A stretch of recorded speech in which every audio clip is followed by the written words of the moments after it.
আজ মাংস খেতে খুব ইচ্ছা করছে, তাই সকাল সকাল উঠে চলে গেছিলাম মাংসের দোকানে মাংস আনতে। হাই গাইস, দিস ইজ শুভ। সকাল সকাল চায়ের সাথে ছোলা সিদ্ধ আর মুড়ি দিয়ে টিফিনটা সেরে নিলাম।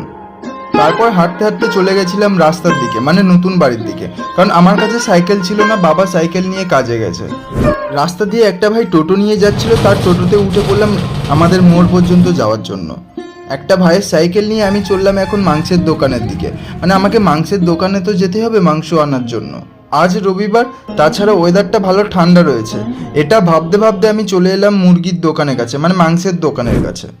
দাদাকে বললাম আর ফাটাফাট মাংস নিয়ে আমি এখন বাড়ির দিকে চললাম। তোমরা দেখছো আজকের ওয়েদারটা কেমন সুন্দর, চারিদিকটা পরিষ্কার আকাশ আর কি সুন্দর মেঘ, সেই পুজোর ওয়েদারের মতো মেঘ দেখা যাচ্ছে। এবার চলো আমি একটু পুচকির সাথে খেলা করি, অনেক দিন পরে সময় পেয়েছি। আর তোমরা চ্যানেলে যারা নতুন আছো সাবস্ক্রাইবটা করে দিও। টাটা।